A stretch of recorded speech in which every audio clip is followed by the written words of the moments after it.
Thank you for joining us today, whether it be by YouTube, Facebook, or whatever mode of communication you are using today. Welcome to our participating survivors as well as our community members to our Think Beyond Love Pink conversations on our couch. My name is Lita Springer. I'm co-founder and president of the Olive Branch of Hope. I'm truly excited this evening for this opportunity to share with you our personal stories of how we survived breast cancer, our challenges, and what changes we would like to see in our healthcare system to help other women face the battle, armed with tools to help them on their journey. We will also be discussing what role as individuals, survivors, and non-survivors play in the process. Why Think Beyond Love Pink, you may ask? Well, this was the title of one of our projects funded by Women's College Hospital to look closer at women of African ancestry to examine their journey. We also wanted to highlight the strain of breast cancer that affects us disproportionately, namely triple-negative breast cancer, and raise awareness of what this means for our population and why we need to be vigilant about our health. We know that this is a population that has been underserved, and that project gave us a broader understanding of where we are. Our first session was on last Saturday, and that was done with our ambassadors. Today, we have other breast cancer survivors, which I will introduce to you right now. On my left, I have Octavia Neblett. Octavia is our newest Olive Branch of Hope employee, serving as my assistant in the office. She was first diagnosed at age 32, and Octavia will tell you a little bit more about herself a little later on. And to my far right is Jodianne Maxwell. Jodianne was diagnosed at age 33 with metastatic breast cancer. She's a wife, she's a mother of 3 beautiful boys, one 12 years old, and twin boys, just 2 years old. Jodianne is a professional makeup artist. And then we have Miss Nadia Headley. Nadia Headley is a social development specialist, having served as the youngest United Nations Coordinator Officer in Latin America and the Caribbean. She is diplomatic, poised, and operates with the highest level of professionalism. And closer to me is one of our ambassadors that was with us on Saturday, Miss Dawn Barker. These are the ladies that are going to be in conversation this evening. They are going to be sharing their stories with you. And hopefully, if you are going through breast cancer right now, you will find hope and you will find a reason to carry on because of these lovely ladies that are on the couch with us today, being able and feeling courageous enough to share their story. So, Octavia, tell us a little bit more about your story. For sure. So for myself, I'm a workaholic, and I'm just so busy going to work. It didn't really take any time to assess my breasts. It was never something that was taught to me, nor did I actually take it into perspective for myself that, hey, maybe these are things that you should be doing for yourself, self-examinations, if it's something that you're not going to be going to the doctor to do. So I've always noticed that my breasts were pretty lumpy, and I never thought anything of it. But one day after showering, I felt it, and it shifted, the lump shifted. So that was a bit different from all the other lumps that I felt in my breast before. So I decided I'm going to go to the doctor. They did an ultrasound, and my doctor told me, hey, everything's fine. It doesn't seem like anything serious. You should be good to go, because women your age, they have, I believe it's called fibroedema, and it's something that's common between women that are 20 to 40 years old. So she just let it be. However, I'm the type of person who's very persistent. So I said to my doctor, hey, I just want a second opinion because I don't really feel comfortable with the first examination that was given to me. So we went for a biopsy. I'll never forget the day. It was November 19th, 2020. I went in for the examination. The biopsy, I want to say, it didn't go smoothly. I feel like it was so botched. They did 5 extractions because the lump just kept shifting. It would not stay in place for them to actually get the extraction. And then on November 25th, 2020, the doctor told me it's breast cancer. Never thought it because I felt that I was so healthy, eating well, working out, but it was stage 2, HER2 positive, ERPR2 negative breast cancer. So they decided to put me on a plan of chemotherapy, radiation, surgery. So I ended up getting a lumpectomy. And I'm here today. I've completed all of the major active treatments, as they call it. And right now I'm just on Herceptin, which I'm getting on a tri-weekly basis. Yeah. So, earlier in your story, you mentioned that the doctor said you were okay, you were good to go. Yes. So when I'm listening to you say, it sounds like my story. You know, when they're telling you you're okay, not to worry, it's nothing. Yeah. So what we would say to you that are out there, don't take that to be the final word. Always be vigilant about your health. Because just because the doctor said everything's okay, it doesn't always mean that everything's okay. And another thing that you said as well, and you ladies can jump in at any time. Another thing that you said as well, that the lump kept shifting. And it was once thought that if the lump is moving, that it is not cancer. And that is probably why they were telling you that it's okay. It's a possibility, but because it felt so different from what I've felt before, I said, no, this does not feel right. So it's basically similar to yours. Yeah. Because I went to the doctor numerous times and they told me I was fine. Wow. But the difference with me is that my lump was not in my breast. It was under my arm. Did you feel any pain with the lump? Way up under my arm. It was nowhere near my breast. Yeah. Oh my. So it was like I went with, in 2017, felt a lump, and just like anybody feeling a lump, I got paranoid scare. Right. Booked an appointment right away. Went to the doctor. I was 30, 31 at the time. No, 32 at the 31, 32 at the time. I don't remember. But he ordered me to do an ultrasound because he said based on my age, I don't need a mammogram. You know. So went and did the ultrasound. It came back benign. It's nothing. It's maybe just a lump. I'm seeing that it's under my armpit. Nothing to worry about. And I'm saying, Doc, are you sure? Yes, fine. Got married in 2018 and migrated here in 2018 from Jamaica. And I just keep on saying to my husband, I'm not comfortable with this lump. It's there, it wasn't there, it's not supposed to be there. I need a second opinion, just like what you said. Yeah. So he brought me to a doctor here, which is my primary doctor now. And he basically told me the same thing. Oh my. Nothing to worry about. And all of that. But the problem was with me when I just came here, I wasn't landed at the time. So he said, you know, when you get your OHIP or when you have some coverage, then I maybe can run some further tests, but I don't think it's nothing to be concerned about. No. So I came here the August of 2018, and then I got pregnant the October of 2018. But during my pregnancy, I realized that the lump starting to get bigger. But I'm not paying it anymore because it was a twin pregnancy, so you know it was very difficult. So I am saying after the pregnancy, I'll deal with that because I got 2 opinions, and both doctors said the same thing. I started seeing obstetrician, and I pointed it out to her as well, and she said the same thing. So it wasn't basically 3 doctors told me the same thing, nothing to worry about. So I was like, okay, Jolie, maybe you need to stop worrying. You know, maybe it's just your mind.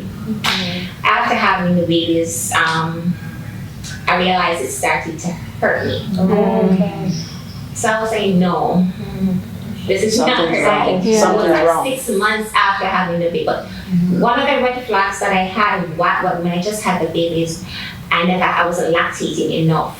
And I started pumping the milk, and I realized I was seeing blood. So I got a nurse to come at the house, and she's saying that happens, it's okay. Oh dear. Again. What a journey. Yes. So 6 months after having the babies, I had a doctor's appointment for the babies. It wasn't even my doctor's appointment. It was the baby's appointment with my same primary doctor. And for some reason, when I was in the appointment, I felt this pain that just shoot through the lung. I was like, oh my God. So I pointed it out to him right away. I said, Doc, do you remember that lump that I, showed you? And I just came to, he said, yes. I said, for some reason, it's hurting me now.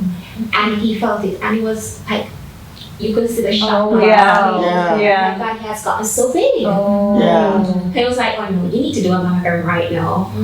Went and I did the mammogram. And on the technician's face while she was performing the exam, I could see that something was wrong. She kept questioning me like, do you have kids? How old are you? I could see that something was wrong.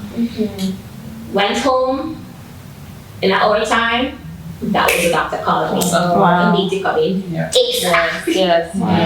And that was just a downhill slope from there. Appointments after appointments after appointments. And they were just trying to get me in as fast as possible because they said this is urgent. And I will never forget November 9th, 2019, I was diagnosed with metastatic breast cancer. I had metastases to my lungs, my liver, my entire chest wall. And all of that could have been avoided had they detected it early. The first time, So what I want to say to those of you that are listening to me right now, that a woman's instinct is one that must not be ignored. And if you feel that something is wrong, something is probably wrong, and you need to pursue that. And I can tell you that I was diagnosed 4 doctors and 6 months later, but I was stage 3. And I look back at that now and I realize that had I not persisted, I don't know if I would be here today. So any of you that are listening to me, whether you feel a lump or don't feel a lump, if you feel like something is wrong, you need to pursue that, and don't take no for an answer until you feel comfortable. We sometimes ignore our gut instincts. It's so true.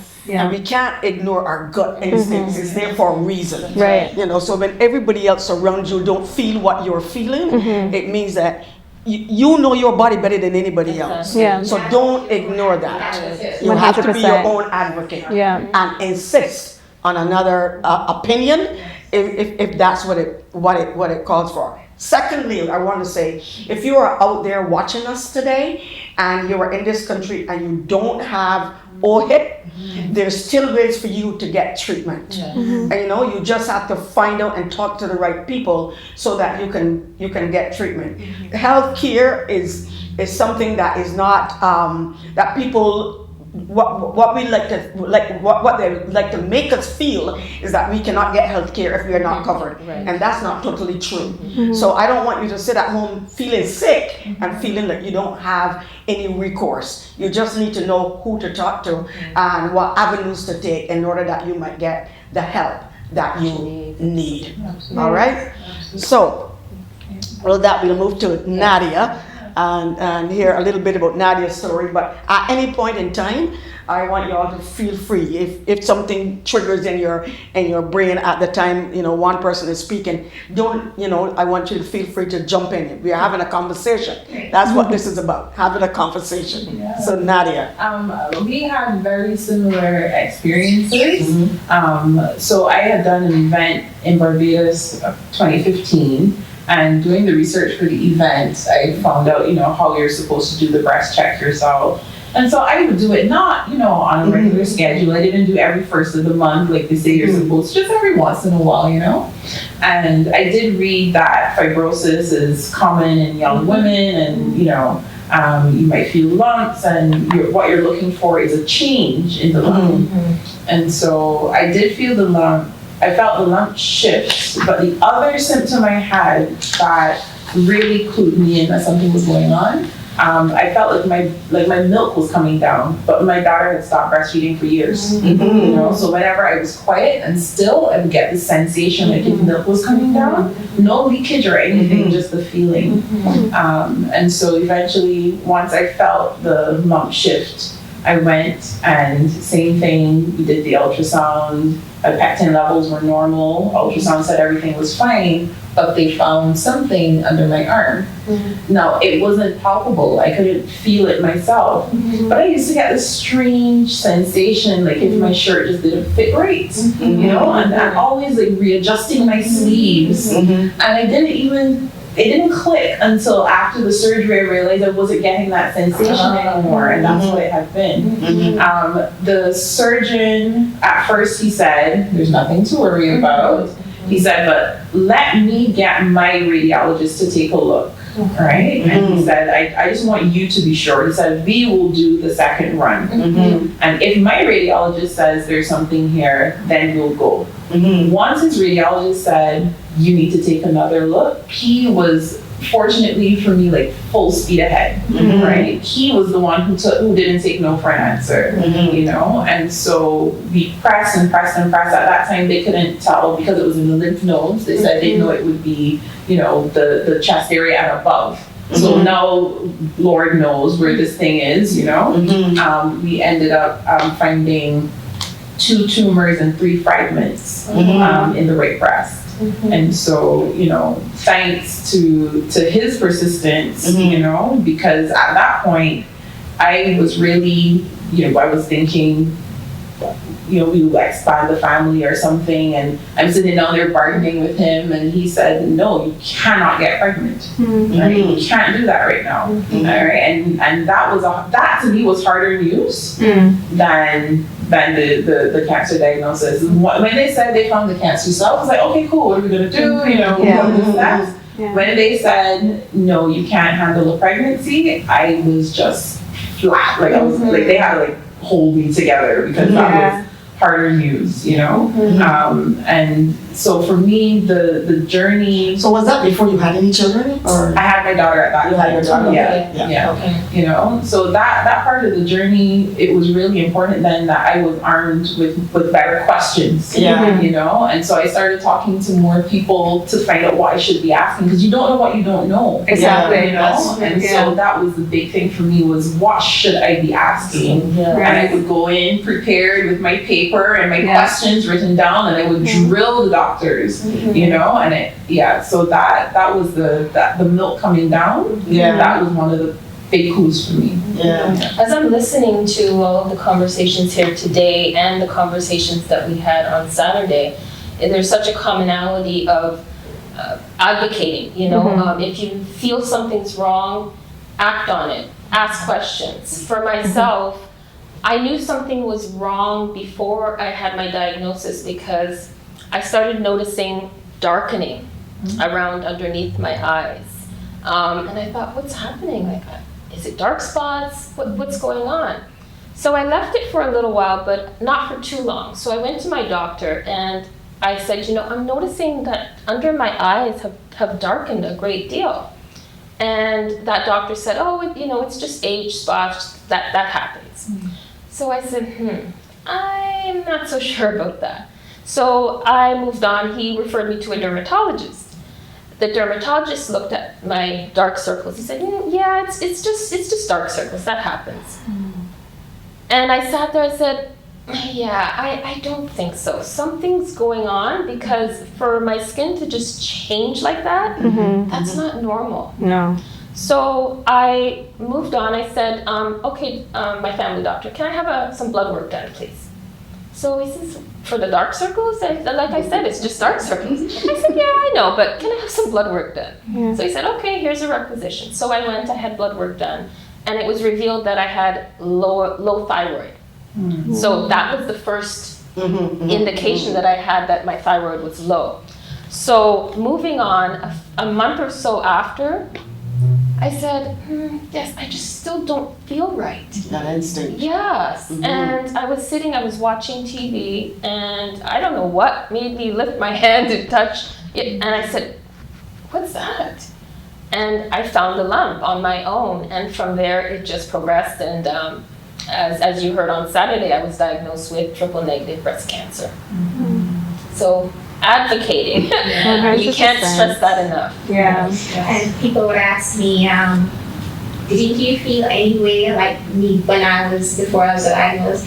But the issue with me, I was pregnant. And then after having the babies, that the fatigue, I felt fatigue and all of that. But I'm saying no, it's the pregnancy. Right. How big it is.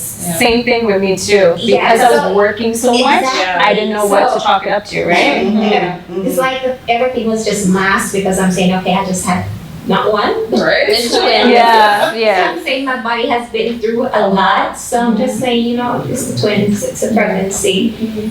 So everything was just masked. So I could tell. Right. And that to me really speaks to us understanding our bodies and checking in, because I had awful headaches. Yes. Awful headaches. And I just thought I was developing migraines. I was working on the computer too much.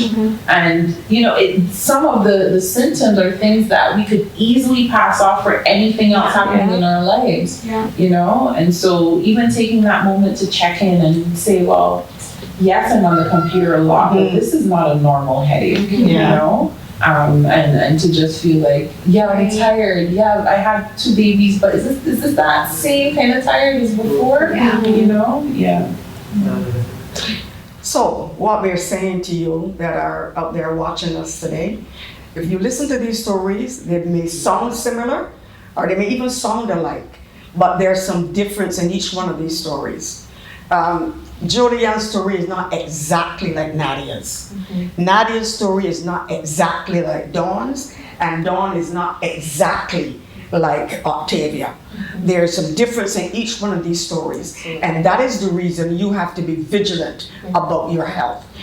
Don't ever take what the first diagnosis for the right one. When they tell you that everything's okay, it may not be. So if your gut is telling you that something is wrong, then you need to pursue it further.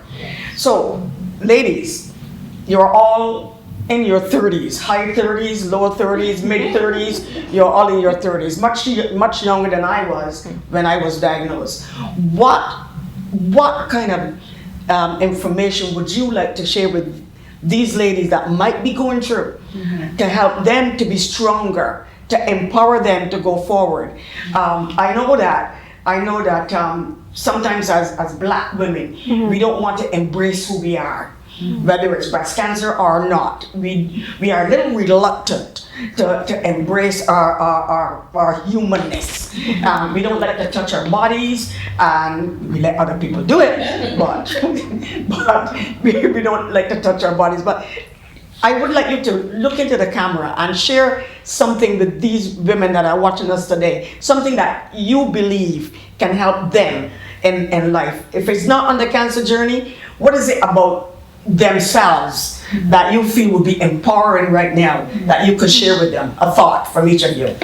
I'll go first if y'all don't mind. One of the most important things that was a surprise for me was how much my daughter, 4, 5, 6, 7 years old, was a part of my support team, and including her in what was happening, using age appropriate language to explain what was happening to mommy. Mommy is sick, mommy doesn't feel well, mommy's medication is going to help her get better, but it means mommy can't play. And creating some structure for her to be able to understand, okay, well, I need to ask daddy for more stuff than I would normally run to mommy for everything. And to be able to actually say to her, mommy needs to rest, mommy will play, but mommy needs to rest, and allowing her to be a part of the process. Her response at 4 years old, she said to me, "Mommy, don't worry about me in the mornings. I will get myself ready for school." And true to form, she woke up, brushed her teeth, put her clothes on, put her waffles in the toaster, sat down, ate. And whichever friend from church was taking her to school, she was ready with her booster seat. And I didn't have to do it. So that is one thing I would say. That is so unique. For me, thought I would encourage somebody. So every day I hear people talk about their own problems that they're having or issues that they're having. I was like, I'll share this with you. Right? Yeah. I was like, so sometimes I say, because, well, I can say everybody deal with things differently. And sometimes I would say, do you like mine? And if I share my story, I said, there's like, oh my God, I'm not going through nothing. So I can encourage somebody today, stay strong, because I can do it. Anybody can. Going through metastatic breast cancer is not easy. And having twin boys, and just 12-year-old to take care of without the help of anybody, going through chemo, going through, still having to do my wifely duties, still having to take care of them, still having to take care of my house. You know, when you're diagnosed with cancer, most persons shift to a complete different diet and having to do everything from scratch. And, you know, I just still had to be on point, being a mother at first, and then taking care of me. And then there were times I was like, God, I can't do this. I can't do this. But He gives me the strength just to go on. And it's just has been a phenomenal journey so far. Well, not phenomenal, but the journey I have to give God thanks. And most of the time I tell people, I don't own the cancer. I don't tell anybody. I hear most people say I am my cancer. No, I've never accepted the diagnosis. Never. I say the cancer. I've never accepted it. But once you put everything in God's hands, you can go from there. But not accepting the cancer doesn't mean that you're in denial. Right. No. And that's something we have to make clear. You know, you can refuse to accept the cancer, but also make sure you take care of yourself. And you do. And I have my mindset that my body's going through something, and I have to take extreme precautions. Exactly. That you will be healed from. Exactly. Right. Yeah. Now, my question for each of you: what do you hope was there for you to help you on your journey that you have now encountered, but you wish was back then, and that you want somebody else to know about in terms of support, care, any of those things? Yeah, for sure. For myself, when they had given me all the brochures and pamphlets, here you go, here's your package, find your own way. I just wish there was somebody to guide me, to actually explain to me that this is the process, these are the things that you need to hold yourself accountable for, and to reach out to people for help. I had to do a lot of groundwork for myself because there was nobody to talk to. I didn't see anybody within the healthcare system that looked like me to get advice from. So that was very difficult. Just dealing with something that kind of ostracizes you from everyone else, and the fact that you're not seen amongst the healthcare system is really tough. So I just had to take it upon myself and have everybody else. I would like to spread the word for you to advocate for yourself. There's a lot of dismissive behavior within the healthcare system, and I don't know if it's because they just feel that you're Black that you can tolerate more pain, like our threshold process is a lot higher than others, or if it's because Black people just don't speak out about their pain or whatever trauma they might be feeling. But just know that you can be heard, respectfully so, and just take that moment to find the help. It's okay to speak out about it. It's okay to ask the questions. There's no such thing as a silly question when it comes to your health. Speak up. Ask the questions. Nobody will look at you sideways for asking a question that you might feel uncomfortable doing so. As long as you have the answer, it's better than no answer.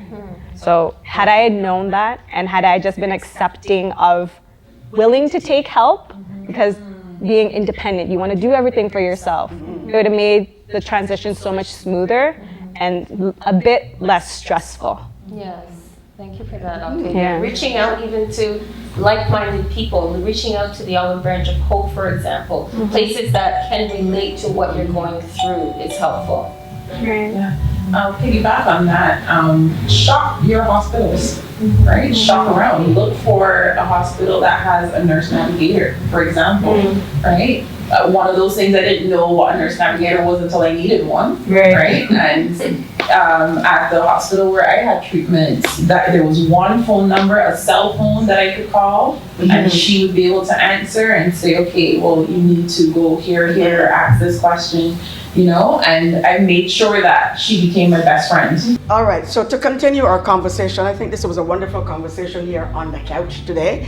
And I know we're going to have many more of these conversations, because what we are intending to do right now is to raise awareness about breast cancer, not just breast cancer. We want to raise awareness about how women of color, Black women, respond to a diagnosis of breast cancer.